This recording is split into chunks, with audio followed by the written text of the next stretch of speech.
Hey everyone, welcome in a new episode of Steven's Week, the weekly update on marketing and technology. I hope everything is well and healthy at your side. Thanks for watching and enjoy this new episode, everyone. Another example of a company that is using its strengths to add value to society during this corona crisis is Lego. And Lego is now making safety goggles for people who work in the healthcare industry. And it's actually pretty funny because what they're doing is they're using the plexiglass approach that they have for the helmets of the space minifigures that they have, and the safety goggles that they're making for people in the healthcare industry. They look exactly the same. And the cool thing is that they actually need to construct their own glasses. So it's still a little bit Lego style, but in just a few weeks' time, they turned their production facility around to make sure that they can make not those very small safety glasses for minifigures, but large ones for real humans. I thought that was really, really cool. Netflix is obviously one of the clear winners of the current lockdown. They presented their results of the first quarter this week, and they grew with 15.8 million new subscribers, which is a growth of 22%. They only expected about 7 million new subscribers, so it's more than double of the anticipated growth, but they are tempering the expectations of the future because they believe that many people who were considering to get on Netflix now just went on Netflix because they had more time. So they think that they will have a slower growth because of that in the next quarters. One of the questions many people have when they go to Netflix now is, will they have enough content for the next few weeks, as there's a pause in the production of content of TV shows and movies.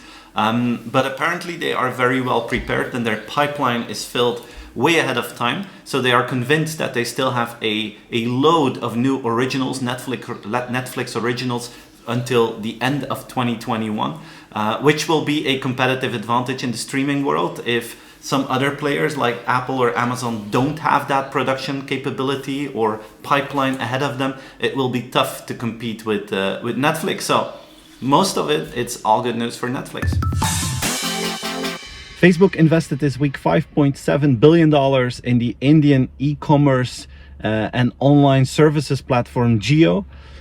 It makes them the largest minority shareholder. They now own 10% of this company. And this is going to be interesting because Facebook, especially WhatsApp, is huge in India. More than 400 million users see WhatsApp as their lifeline in terms of communication. Now imagine that they can bundle the platforms, the commerce platforms of Jio with WhatsApp. This could become a new step of WhatsApp in India, where WhatsApp becomes some sort of a super app like we have WeChat in China and Grab in other Asian markets. Probably WhatsApp will go into that direction, and the partnership with Jio is going to be an important move to make that happen. Alibaba is investing $28 billion in their cloud infrastructure.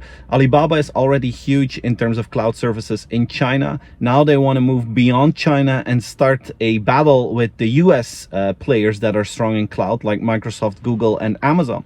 And the battlefield will mainly be non-Western and non-Chinese markets, all other places in the world that still have a large growth potential to move into the cloud. And Alibaba is convinced that this is a necessary step forward to really change the world post-corona into a large digital platform. And that's why they want to play a crucial role in that transformation. There was a study conducted by Morning Consult, and the results were about communication in times of corona. 87% of consumers thought that companies and brands should continue to communicate with their clients, but they don't expect the traditional kind of advertising stuff. The most important thing is empathy, showing that you understand the context that we live in, and trying to understand what that means for your customer is crucial there. And a second item that consumers find really important to communicate about is safety and the measures that you're taking as an organization to show trust to them and to show them that you are ready for this new phase of the world, and be fully transparent about that. So guys, this was my weekly update. I hope you enjoyed it. Please share the video with your friends and network. Enjoy your weekend, stay safe, and I hope to see you again next week for a new episode of Steven's Week. Bye bye everyone.